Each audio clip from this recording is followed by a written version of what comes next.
an opportunity. Nice move, up and under. On the court, a second act with a rivalry on the ice and a bunch of nimble Cougars in the gym. That plus more. This is Sports Den. Stick around.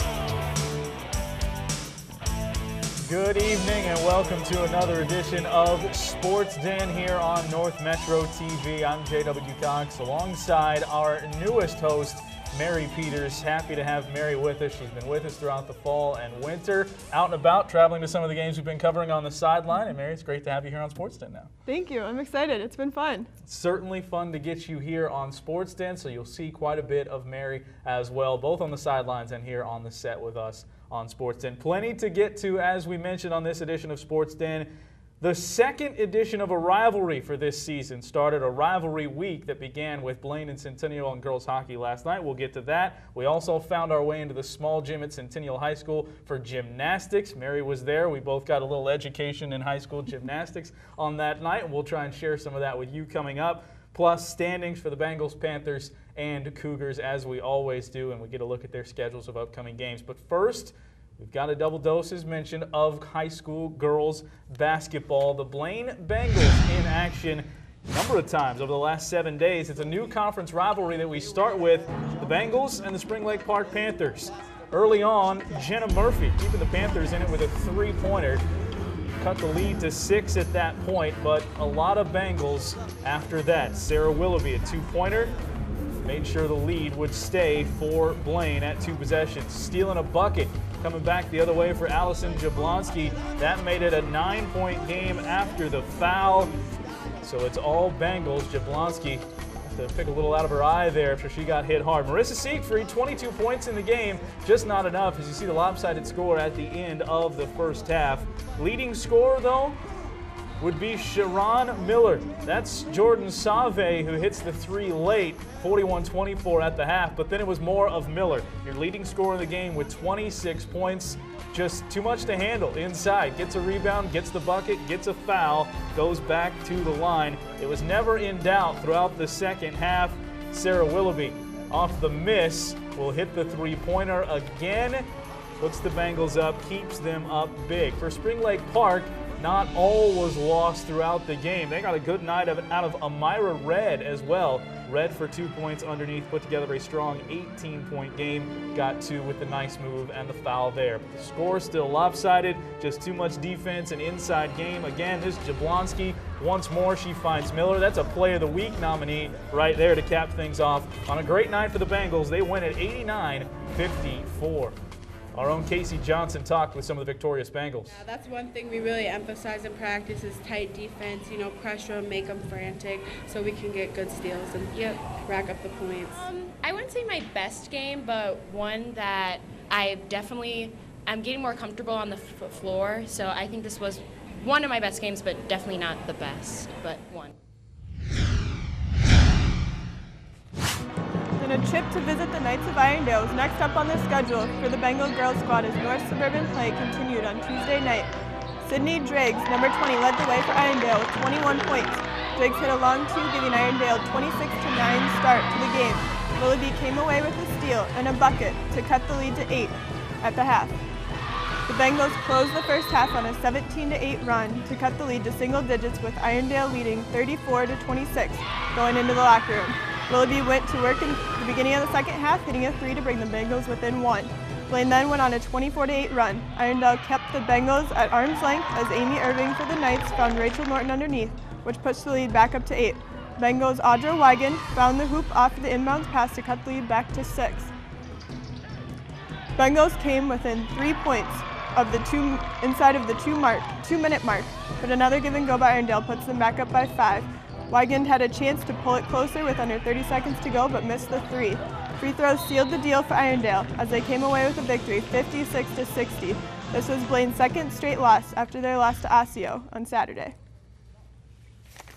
And then we also have the girls basketball schedule for the Blaine Bengals.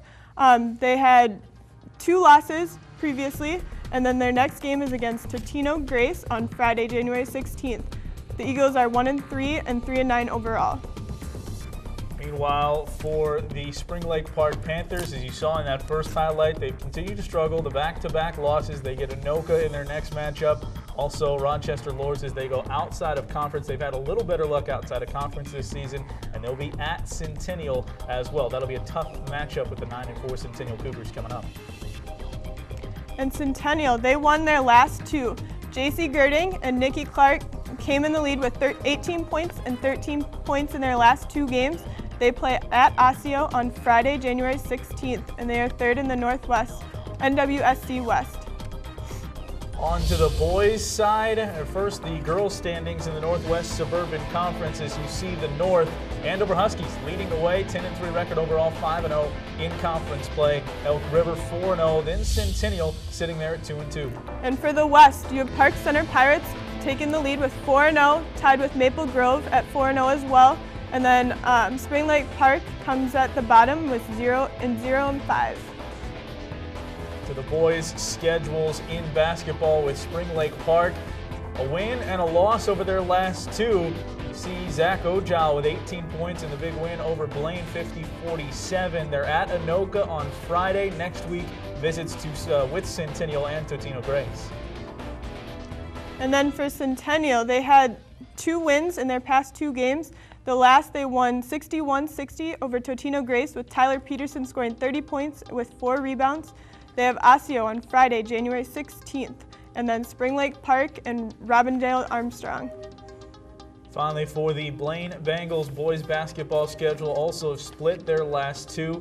Ben Scherer had 18 points in their last victory over Irondale. They've got Totino Grace coming up next, Robbinsdale Armstrong, which is always a tough out in the Northwest Suburban Conference, and then we'll have Park Center as well as their conference play continues for the Blaine Bengals boys basketball squad.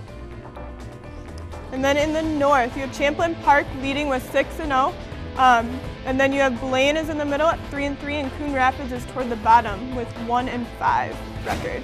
In the West, Maple Grove leading the way, 8-0 in conference play in the West. Armstrong, Osseo right below them, and Spring Lake Park sitting at 1-5 in a bunch there, trying to stay clear of Totino Grace and Park Center. So as we always mention, Mary, there's plenty of teams on the basketball side of things that are going down the stretch right now, getting into the thick of it, and it's a fun time if you're certainly in basketball and hockey and all those sports as well. Gymnastics, also another sport that is coming into the thick of things, and we got a chance. We learned a lot about gymnastics last Friday night. We Coon did. Rapids and Centennial. Yeah. Amazing what these athletes can do. Let's go to the videotape as we've got Centennial getting a win and taking the top 2 all-around spots against Coon Rapids. Both teams, though, put together their highest scoring mark of the season in this matchup at Centennial High School. We'll begin on the vault. Andrea Gessner getting the Cougars off to a quick start.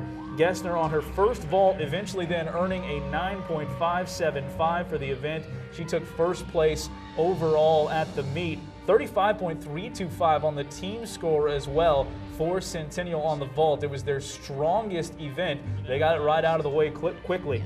Madison Dorn also good on the vault, ending up with an 8.75, buoyed by her great second vault there. That got her an 8.8 and an 8.7 from the judges on that attempt. Next event, the bars for the Centennial Cougars as they took on Coon Rapids. The bars was strong again. Madison Dorn would get things started. She would finish in second, coming in second place to Gessner. More from her in a moment. But the second straight event with a second place finish, a 7.5 score for Madison Dorn for her performance as Centennial put together a 30.625. You see the dismount for Madison Dorn. Got a lot of velocity there and stuck the landing perfectly at the end. We mentioned Gessner. She took first place in the vault, one of the 3 all-around competitors for Centennial. She started on the high bar with her bars routine, and she would earn the respect of the judges and everyone with the way she finished from that high bar. The dismount degree of difficulty, as you're going to see right there, a little stumble, but the degree of difficulty still finished her up with an 8.45 on the vault. Just a great routine, or rather on the bar is a great routine for Gessner. She took her second straight event, as again, the Cougars had a good event on the bars. 30.625 was their team score. To the beam was very strong once again for the Cougars.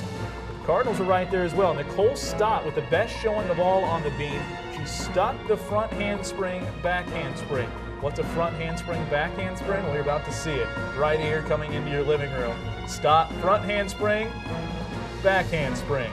Lands them both, and you can see the smile on her face. Watch it again. That is a top play nominee. Yes, top play nominee right there from gymnastics with Centennial and the Cougars is Nicole Stott.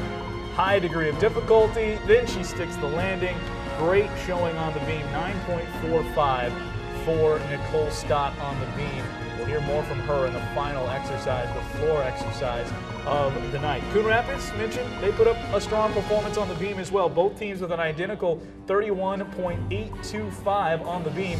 Kennedy Cavell, she was good there. She was even better on the floor for the Cardinals. Cavell posted a strong score of 8.525, and that buoyed the Cardinals actually to a team win in the event. 33.325 was their final team score. Cavell a big part of that. But Gessner, the best of all on the floor, and make it Stott, the best of all on the floor. An 8.925 overall for her performance. Even earned a score of 9 from one of the judges for this floor exercise. That a big part of it. Almost similar to a front handspring, back handspring. She gets the win right there and takes the overall top spot. What was your key to your consistency on the vault? I always like to stay confident and not worry about it. How did you think your performance on the beam went today? Today, I thought it was really well. I'm glad that I finally stuck my front handspring, back handspring. I've been working on it for a while, so it's fun just to stick it again. How did it feel to land your dismount on the bars? Well, I don't land it that much, so it was a great feeling. And you talked to them there, Mary, and they certainly had some good performances, and they were happy with themselves, and they should have been. Yeah, all smiles. All smiles after that as the Centennial Cougars eventually did get the victory overall in that 130.3 to 126.825. Both of those numbers, by the way, for the Cougars and for the Cardinals, their top scorers so far on the season. So each of those teams kind of hitting their stride at this point. Break coming up, but before that, as we always do, a trivia question. This time we'll go boys basketball for our trivia question here for this week. Who is the Bengals boys basketball all-time leader in both points and rebounds? Blaine Bengals all-time leader in points and rebounds. Again, we will have that answer for you coming up next week. On the other side of the break, we'll have last week's trivia answer as well. You're watching North Metro TV. This is Sports Den. We'll be right back.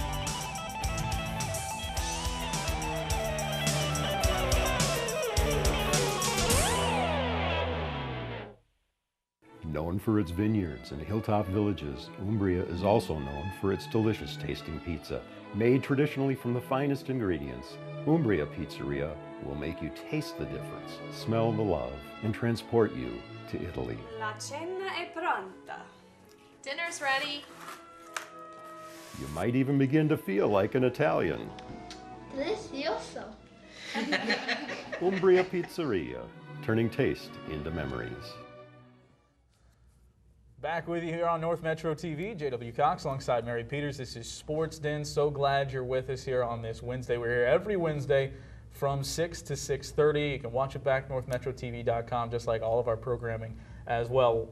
Trivia question to wrap up from last week. Mary was here, you just couldn't see her, so she remembers this trivia question as well. We asked, who was the Centennial Girls Hockey goalie who won the Let's Play Hockey Goalie of the Year back in 2006? The answer? Alana McCready. Alana McCready was the 2006 Let's Play Hockey Goalie of the Year. Incidentally, Mary, she has now moved on to a budding career as a country music artist. You can look it up. She's there. She's got a website. Interestingly enough, Hockey and Honky Tonk, I guess, for Alana McCready at this point. She played hockey Last night, we saw some hockey. For the Blaine Bengals and the Centennial Cougars, it was rivalry week renewed at Fogarty Arena for both of these teams. The story became the goaltenders. Michaela Tilton making an early save in the first for her Blaine Bengals. She has been so good, less than a goal per game over her last 14. On the other side, Ann Juergens in net for the Cougars. She's been very good, 90% on the save chances. Both of them made good early saves throughout the first and second period. We go to the end of the second period with just seconds left, still scoreless. Cougars are going to draw a tripping penalty. Rachel Lentner for the Bengals with the trip. It's whistled with just 2 seconds left in the period. Get a second look, gets the stick out there, so to the box she goes. With the shots, or rather with 1:58 of penalty time coming their way to start the second, the Cougars went to work. Under 10 seconds left, on the doorstep, Maya Ulmich off the shot from Kayla Ostendorf, and the Cougars get the first goal. The Cougars take the lead 1-0 early in the third period off a power play. They went on to the power play 4 different times and finally scored on what was their second. Where were the other 2 power plays, you ask? Well, that came later in the third. Already down a man, another penalty made it 5-3 advantage for the Cougars. Tilton really went to work at this point. Still trying to kill off the 5-on-3 right there, makes the save. Here, just after it goes back to 5-on-4, she's still making saves to keep it 1-0. Her teammates struggled throughout this game, though, to get pucks on the net. They were outshot 14-3 in that third period alone. Those big saves were made by Juergens. So we go under 30 seconds left. Bengals pushing hard. Moser around, shoots, thinks she has the goal, but it's waved off immediately. Waved off. The official blew the play dead because he called Paige Beebe in the crease. You see Emily Brown with the long shot. Moser tries to redirect, and number 14, Paige Beebe, right there in the crease.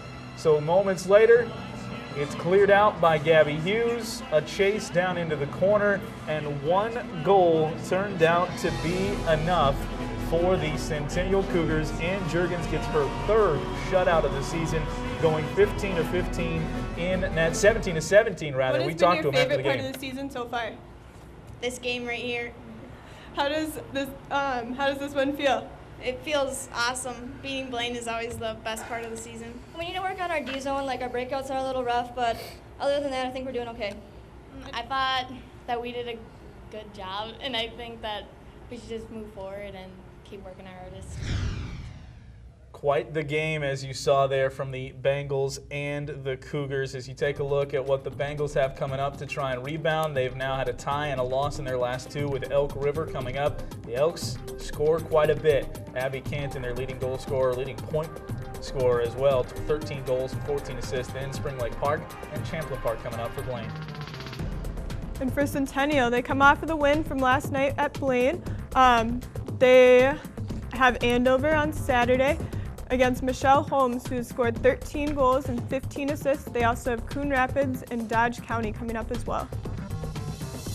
There's one team obviously left off the schedules there, and that's the Spring Lake Park Panthers, because we wanted to go a little more in depth with the Panthers for the first time here in the winter. Take a look at Spring Lake Park's St. Anthony Village girls hockey. We got to sit down with their coach and their captains, and we bring that to you now right here on North Metro TV and Sports Den.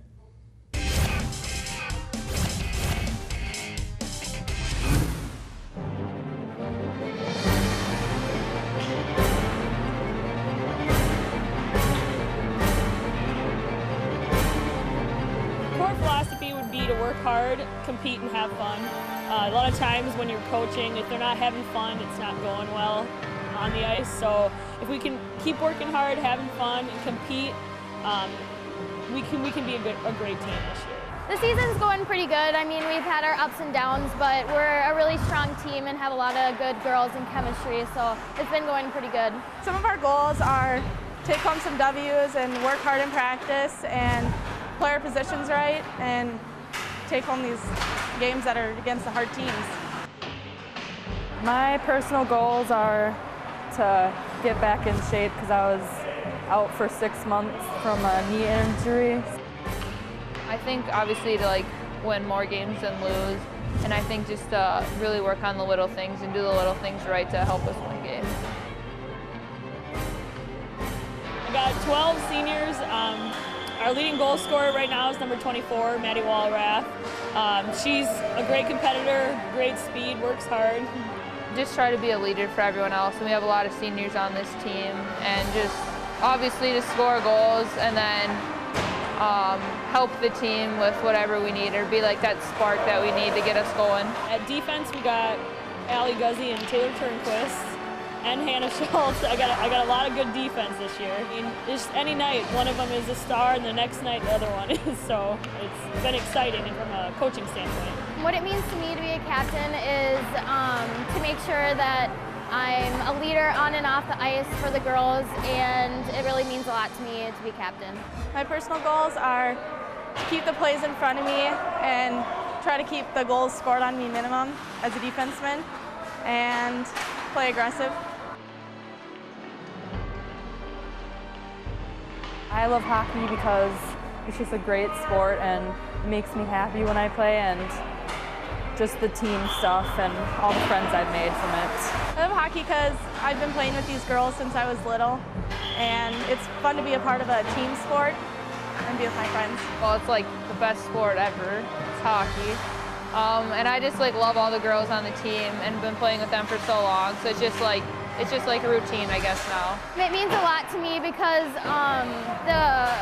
the girls that I've played with, we've been together forever, and we are just a big family this year. I think we're going to be a pretty good team. We have a lot of seniors this year, and hopefully we'll have a good season. We're a hard-working team, we're competitive, and we got a lot of senior leadership. It's one of the best teams that I've seen from Spring Lake Park in a long time. It's exciting because they can make plays happen, and they play for each other. People should come out and watch the Panthers because we have a lot of character, and we always work hard and bring a show every night. Because we're going to state. The Spring Lake Park Panthers are off to a good start in some of those goals as well. They did take one on the chin from their last opponent, Maple Grove, losing 4-0. 35 saves in net for Molly Senko, the goalkeeper for the Crimson. North Metro out of conference coming up, then Blaine and Armstrong Cooper as well. Rather, that's a conference game, at North Metro for Spring Lake Park, as they're off to a good start. All three of our girls hockey teams very competitive so far in the Northwest Suburban. And so in the Northwest Suburban Conference, we have Maple Grove taking number 1 at 14-0. Centennials at a close second with 10-3-1. Blaine is in 4th with 8-4-1, and then Spring Lake Park Panthers are at 6-6, right in the middle.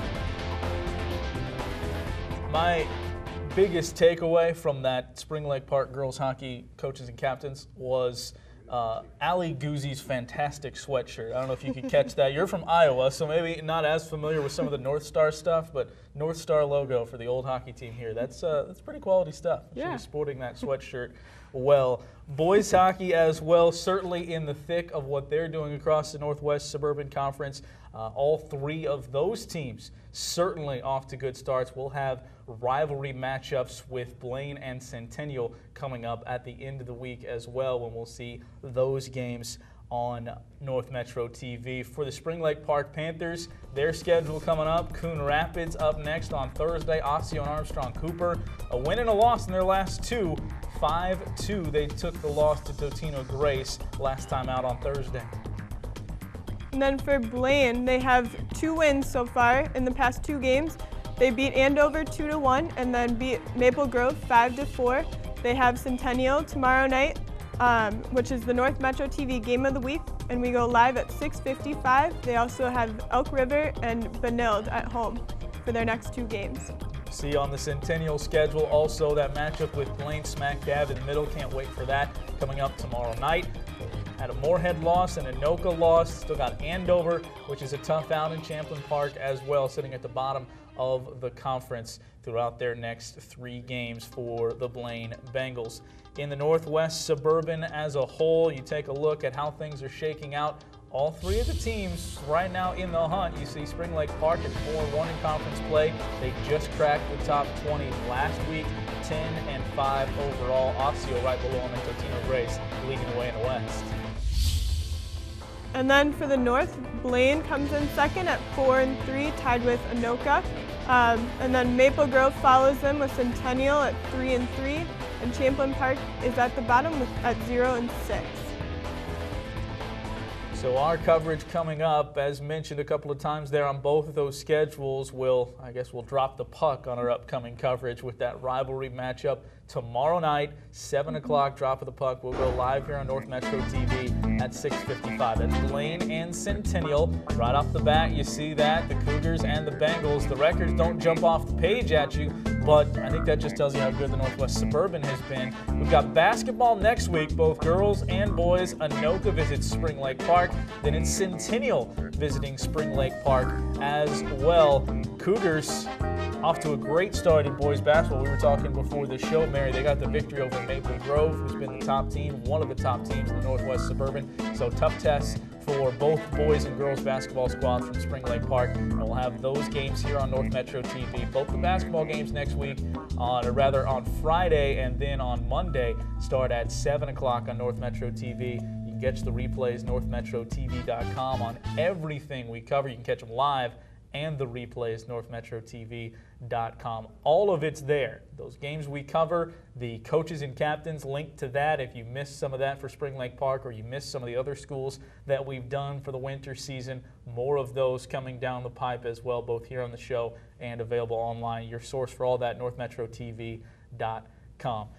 Time now to honor our player of the week, and we do that with hockey. Mary, Luke Noderman, not just a great week for Noderman, who is a forward, a junior for the Blaine Bengals, but an opportunistic week, I suppose, for him. He has 2 game-winning goals in his last 2 games. He has scored quite a bit. He got the game winner over Andover and the game winner over Maple Grove, a 2-1 and a 5-4 final, with Noderman notching the winning goal. He has 4 points in his last 2 games, 9 points, with 6 of those coming off assists in his last 4 games. Total of 12 goals and 11 assists for 23 points on the season. So congrats to Luke Noderman, who is our player of the week.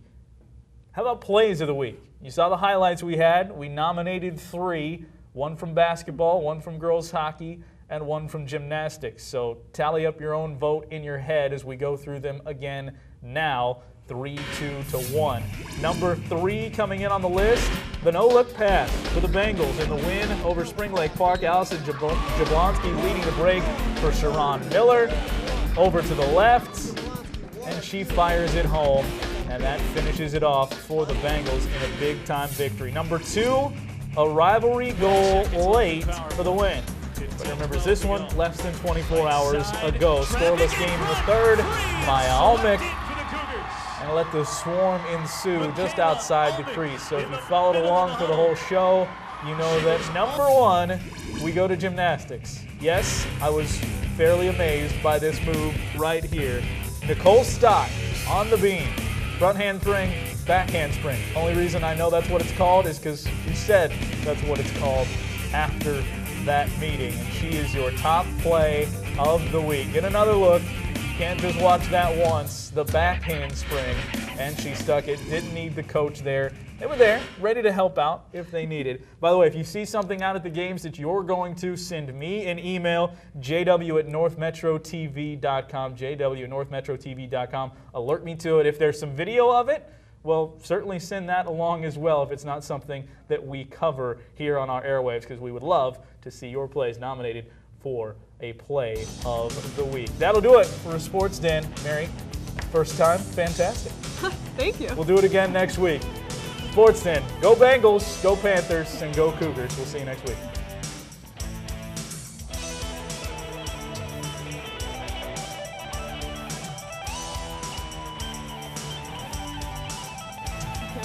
What'd you think? Really?